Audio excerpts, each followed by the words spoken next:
Blog Talk Radio. Are you ready to take a bite out of the competition? Are you looking for ideas to make your business better? Welcome to the Core Business Show with Tim Jacquet, sponsored by Apple Capital Group. At the core of every successful business, you'll find people making a difference. And with each episode of the Core Business Show, we talk with those people, examine those ideas, and explore the strategies that make them special.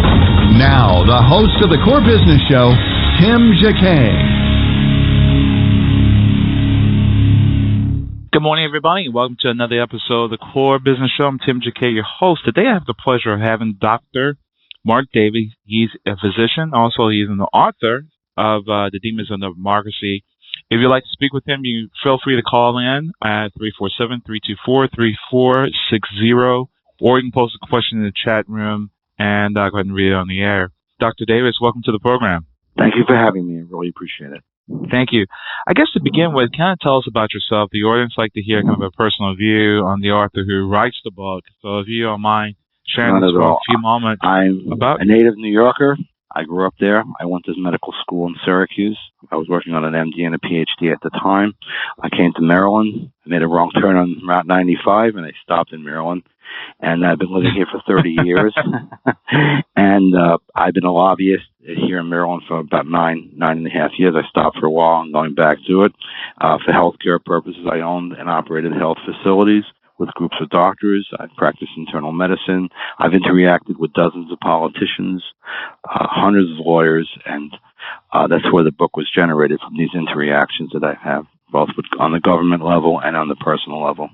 The Demons of Democracy was released about 9-10 months ago, and it's done well, thankfully to people, word of mouth. It gets around. We're not part of the bigger publishing structure, so radio, we really appreciate being on shows like this, and we get our word out. Wow. So kind of tell us what inspired you to write the book? Well, I watched the government as a whole, because I'm a journalist also. I write many articles. I've written several hundred articles in the last 2 years about every aspect of politics and healthcare, and I've seen things going in ways that the main media is not covering, even though they're trying to do it in a competent fashion. They just don't see things as we do here let's say at the ground level. And one thing that I did see is how lawyers have undermined every institution and tradition in the country.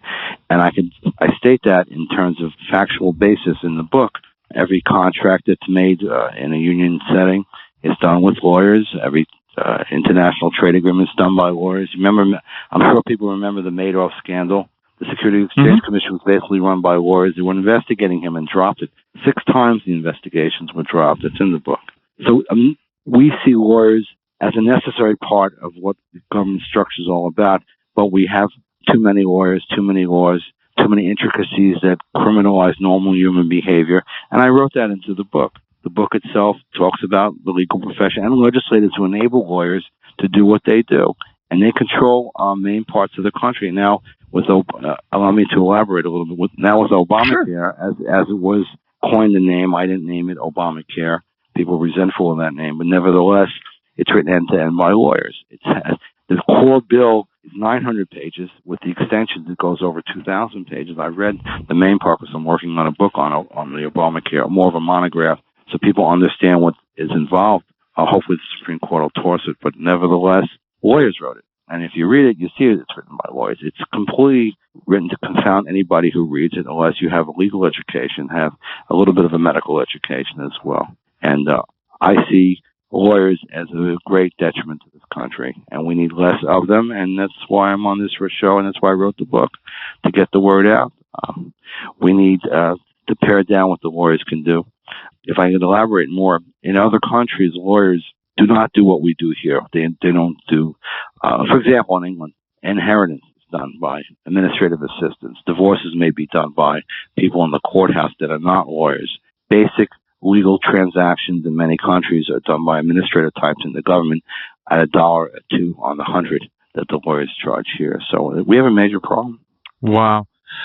So when you wrote the book, taken to the perspective of the healthcare industry, or is this actually talking about all the things that's going wrong with our democracy? This is an excellent question.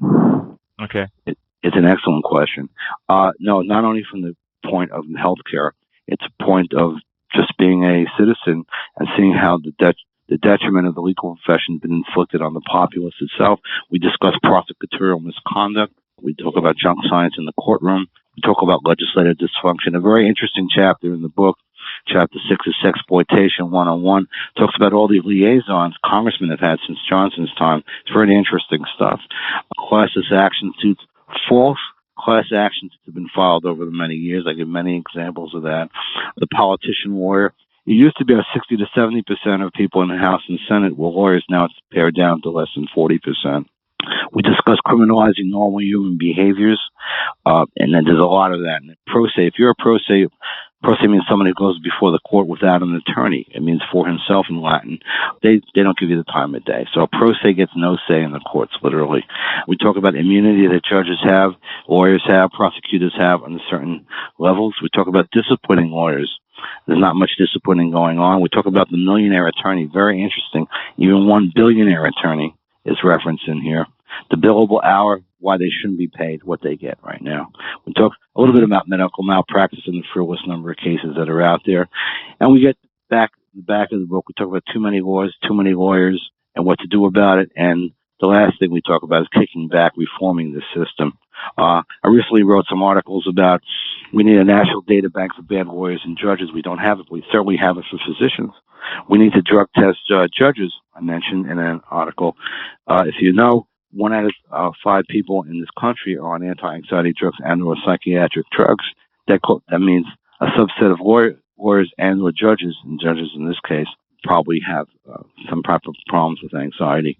And if they're making decisions that affect our lives, we need to know if they're being affected in any way by drugs. So they're drug testing everybody else, they're inflicting, why can't we inflict it back on them?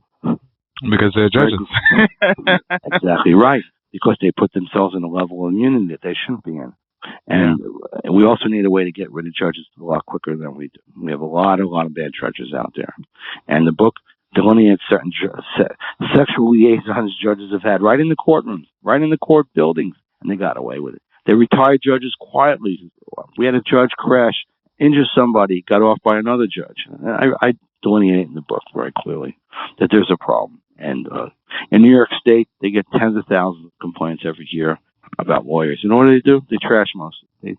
They say they're frivolous complaints, and it's not true. It depends who filters what. Now, many of the law boards have a few consumer members on it. The consumer members do nothing. Here in Maryland, as an example, the law board, I think, has 3 consumer members, but the medical board has 8. And who did that? The lawyers inflicted that on Marylanders here. So we don't really have an expert medical board, thanks to the lawyers. And our government is a lawyer. Obama, we know, is a lawyer. His second in command is a lawyer. His Secretary of State is a lawyer. And Eric Holder, of course, is a lawyer. And they're all departments that are being run very badly. So whatever you stand on the political spectrum, you can make a case against this administration for not being up to par. And a lot has to do with them being lawyers, because they see things in a filtered way, not as they actually are. Abstract. Yeah. It's more of an abstract, and they're very obstinate about changing their ways. And they're still doing. Look what Obama did the other day. He goes down, and the book covers a little bit of it. He goes to talk to students. Remember the Pied Piper of Hamelin, where the rats are let out of the Hamelin, and they refuse to pay, so he leads the children astray until they pay. That's exactly what he did. He went and he got control of the student loans 2 years ago. Now he's saying he'll abate and relinquish people from their loans in exchange for votes. That's exactly why he went there. It's a big lie. And the lie continues every day of the week to something else. So I don't know how ingratiating the president is and lawyers in general, but they're doing the wrong things for us, and they need to be addressed. Now, if you look at Japan, 130 million population, they have approximately 30,000 lawyers. In America, with a population reported to be between 310 and 320 million, we have 1.1 million lawyers, and tens of thousands are being pumped out of law schools more each year. There is a major problem here. The law schools are not telling potential students that there may not be any jobs for them, or they have to create work for themselves, which is what we see. In the medical field, we see frivolous cases. 60, 70, 80% of them are frivolous, depending on the state and the jurisdiction you're in. If you want to talk about John Edwards recently, he was a malpractice lawyer. That's the worst thing he did. I don't care about his moral improprieties. He hurt a lot of counties, jurisdictions in North Carolina, because the price of malpractice insurance went up so high. specialists can stay and retain their areas of expertise within hospitals. So he did a lot of detriment to North Carolina in terms of the medical profession. That's where his real impact was, not this fearless stuff that he's being pushed in the courtroom right now. Okay, so it's just mainly they getting back at him. Well, I guess it's a retort for what, but I think that's what they do is what they do. Look at Roger Clemens. That's very concurrent. What is the Congress doing reviewing sports figures? What is, because the monopoly nature of the sports profession, they've been given certain tax advantages. Who cares? They have no business going after him for that should be part of the league deal, not part of a congressional investigation. It's already cost $6 million of taxpayer money. It's insane. So Eric Holder's approach, he says, we have to make examples of people. Well, it's crazy. It's crazy. The people know it, and they should leave Roger Clemens alone. And if the league wants to take action against him, they could. They could cut his pension, for example, or something else. You know what I'm saying? Yeah, absolutely. Versus going through this expense and media. With the lackluster way a lot of baseball teams play, they need steroids. I've been in those parks. I could fall asleep in the stands. I have my $2 seat in the back in the bleachers watching. So, there's where we stand. Warriors infecting themselves too much in everyday situations. And as we go on, it'll unfurl. I think you'll see what I'm talking about. Well, what do you think is wrong with our country? I mean, we've been for, over 200 years. We've been real prosperous. We've been leaders in every industry. What has happened this past decade or the last 12 years that really has put on the collision course to Hades? Basically, the bottom line, it's too expensive to do business here. That's basically what it is. That's why Apple maintains all their products made out of China, Taiwan, South Korea. It's just, you cannot manufacture an iPhone for $300 and sell it for $200, but over there you can manufacture it for $25 and sell it for $200, $300, $400 here. That's the bottom line. Regulatory structures are too intense. It costs too much between union contracts and pay. And these people may deserve their money. It's not a question of that. They just can't do business and be profitable. So they go overseas. So their ideas are, well, let's tariff them to death. That's not going to work. I mean, it just won't work because Americans are eventually going to be affected anyway because they sell the products here. I mean, salespeople will be put out of business and distribution centers will be put out of business. You see what I'm saying? So it has repercussions. It's better to make it more friendly for businesses to do their work here in the States. We, here in Maryland, as an example, unemployment insurance is high, workman's comp insurance is high, EPA mandates are high, and it goes on and on. All this stuff has been put into effect by lawyers. Workman's comp, for example, thousands of cases of people banged their knee or leg, they're applying for workman's comp. Unemployment is now using more as a social vehicle, like welfare, than anything else. And then the criteria here in Maryland, it's very easy to get it. Disability. You may be aware that since Obama came into office, 5.3 million people are receiving disability that didn't receive it before.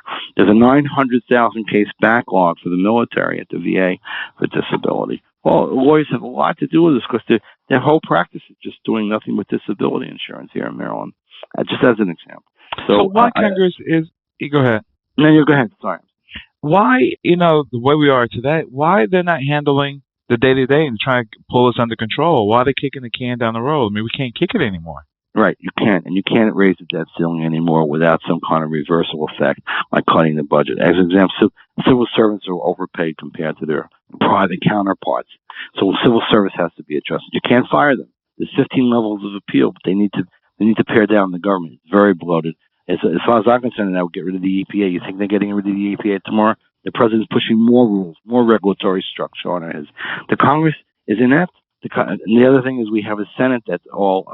it's a majority of Democrats, and they won't move. Harry Reid won't do anything. Anything that comes up for revisionism, he won't stand for it. And we just got the House. But we overwhelmingly voted against Obamacare in the House after 2010 brought the Republicans to power. But at the time, Obamacare was passed 221 to 218, and they had to buy those votes because a lot of the Democrats did not vote for that. So that monster of a bill, they won't do anything to Congress. They're just inept. They're afraid. Well, also, there are people within the Congress that pressure other members of the Congress to run their line of thought of their thinking because they get promises for things for their people back home. So they work hand in hand. Once they get to Washington and go past the Beltway, their mentations change. And socialized people, psychologists study this stuff. It's beyond me. and it's beyond most of the people to understand that. And certainly I can't, even as a physician, I don't understand it. Well, taking it in account, I know this particular administration came in, not at the best time, almost at the worst of times, and you deal with the cards you dealt. I'm just surprised that between all this happening, that I think the rules changed within the last couple of years with the Green Party. Do you think the Green Party is blocking or has, like, for example, you had this stream of red and blue going down this particular stream. Now you have a green stream coming in who's actually dividing things. You think that particular party is dividing things, that they can't get things done, and they're too afraid to compromise, or they government put so many things in place. For example, I think the subsidies and all these other things that they can trade off for, they can't trade. So now those things have been taken away, so they can't compromise on that. There's no incentive. And then you have this green stream that's coming into this, is dividing that. Do you think that's really the cause of things? There is a delusional effect. As you say, there is a delusional effect. And I think that's part of the situation. They've undermined many situations in the economy where they've put in monies to companies like Solyndra, as an example, was a company on the way to nowhere. It never had the technologies. It failed. They were about to pump another $500 million into that company, and many more that have failed. The Volt failed. The Volta car that was pumped into GM. GM's artificial profits are coming from monies that they were paying back, actually. So there's a lot of manipulations, as you say, out there, and the party itself has diluted a kind of that effect. But, I mean, to expand on that, Obama has undermined this economy so bad because he's given away so much money, $5.3 trillion in new debt. People don't know where to start. It's such an overwhelming task to take on to remanage the country.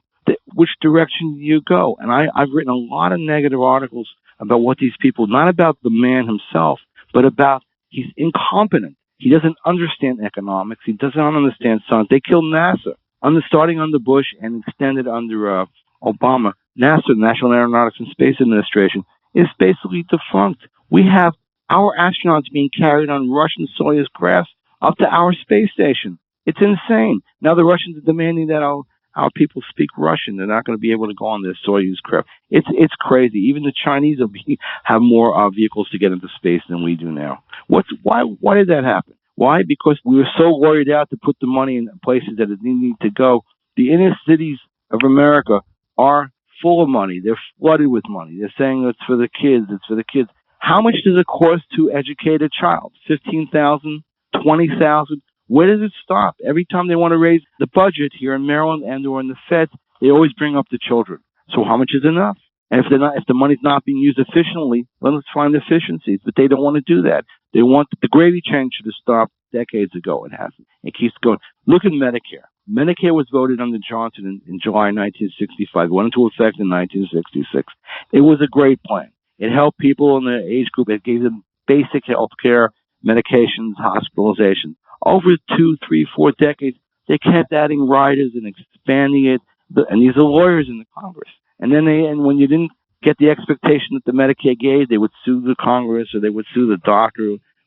It's gotten to such turmoil that these people, these meaning the congressional people and people around them, don't know where to start with it. Can you put a big knife into Medicare and cut it? Well, Obama just did. Obama took $500 billion from Medicare and he pumped it into Obamacare. Where is that money going to go? And there's a whole hour just to do on how the elderly will be treated. We wrote an article called Geriatric Holocaust. Sarah Palin was right. She was right. There's no written people into the scheme to kill anybody. What they will do is they will stop care being given. They will revitalize the care. They will give it to people in the younger years. They'll say, well, for example, you're 75 and you have a cholesterol problem. You're only going to live another 4 years. Why should we spend $300 a month on cholesterol drugs?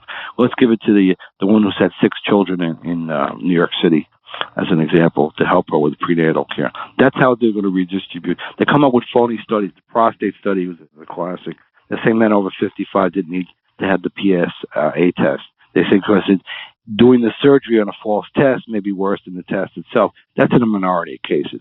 They say mammograms shouldn't be given to people until they're over 40. That's baloney. We see plenty of cancer on this. That's nonsense. And then there's studies on hip.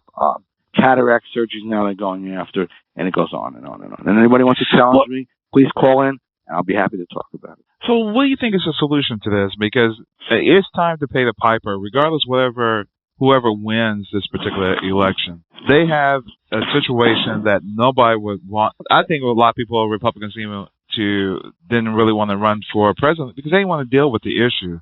I mean, there are a lot of people who could have run, but if you really look at what you have to face in the next term, you're going to have to make some hard decisions, and nobody ever wants that on that watch. Who wants to walk in it? We're being set up for another 2008 McCain-Obama type of deal. Romney, I'm not a great supporter of Romney, but he's a lot better than Obama, so we have a choice of bad and worse. And people, if they analyze Romney's background, especially with Romney Care and things around that and other issues of what Romney's done in his past, he doesn't perk to the best presidential candidate in the world, but he's certainly better than what we foresee having if Obama stays in office. So where do you go from any viable candidate was beaten down because they didn't have that much money. Gingrich had his morality issues. Santorum, I thought, was a complete psycho. If you looked at his eyes and the way he acted on stage and stuff, it was a little crazy. And a lot of us, my colleagues, noticed his stance. And you could see from stances how people look with their eyes and turn around and stuff. There are bigger issues there. Now, Biden, example, we wrote an article about Biden, Mind on the Edge. He's showing early signs of dementia as far as I'm concerned. And here's a man who's running on nursing homes and has experienced humbly with thousands of people. And I see it. No one's talking about it. It should be on major news media. He's second in line to the presidency. I don't know if you remember a movie called Being There with Peter Sellers, where a dumbfounded man almost makes it to the presidency of the United States. Well, we have one in there now. And he's called Joseph Biden. 6 terms as a senator, and now as vice president. And he's on the edge right now, his mind, and he should be gotten out of there real quick. That's why I think they were grooming Martin O'Malley for that position. I have a real feeling about this because he's head of the Democratic Governors Association. I think he's being groomed for it. But there's a lot of problems in Washington right now, and the debt is one part of it. The other thing is we have an incompetent president who has this thing close to the red button, the nuclear button. And I'm very worried about it. I'm more worried about that than Afghanistan and Iraq. Because at any moment they could break out a war between Israel and Iran. And you don't want to go there. I mean, it's just horrible. I speak some Farsi. And the Iranians I know, they're scared. Well, they're worried. Because they know it could extend to a larger war in the Middle East. Absolutely. So what is your solution? What we really need to do with your recommendations, pause and start all over again? To take the plan that Obamacare has, just what are your suggestions? First thing is, a president, no matter who he is, he cannot get rid of Obamacare on his own. He could defund it, he can't get rid of it. So we need a Congress of people who are all in agreement to get rid of it. Unless the Supreme Court beats it down in June and July when they release their decision, their opinion, hopefully they'll go 5-4 to get rid of this monstrous bill. That would be the first way to go. And the argument is that they've already put a lot of infrastructure in for this. Is nonsense. Get rid of it. It's not where it should be. We need a tune-up on medical care for sure. But we could have treated those small minority of patients in a different way instead of changing the entire system. Many people will care for their insurance. A lot of people don't.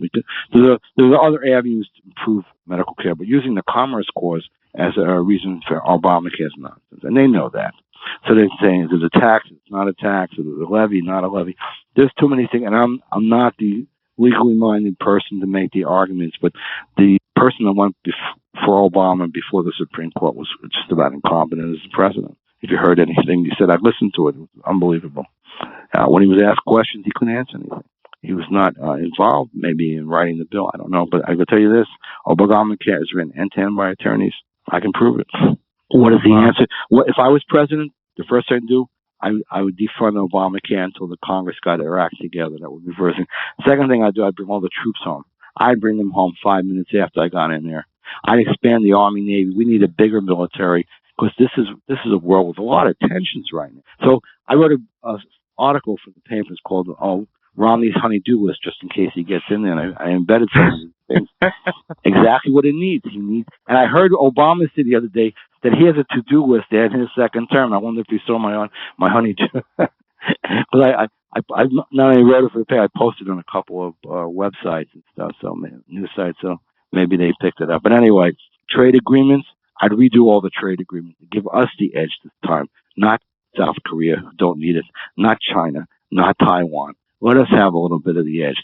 Change the tax policies to make it more conducive for businesses to stay here and hire people. I'd have people working in a second if they brought me in. That's why most people will not like Donald Trump, and I like Donald Trump because he's a realist. He's a businessman. He understands business. I mean, more than Romney will ever understand it. And some of his statements are right on. We need a larger military because there's too many areas of tension in this world. Too many people want to hurt us. I get rid of the TSA, let the states take care of it. They're a complete waste of money.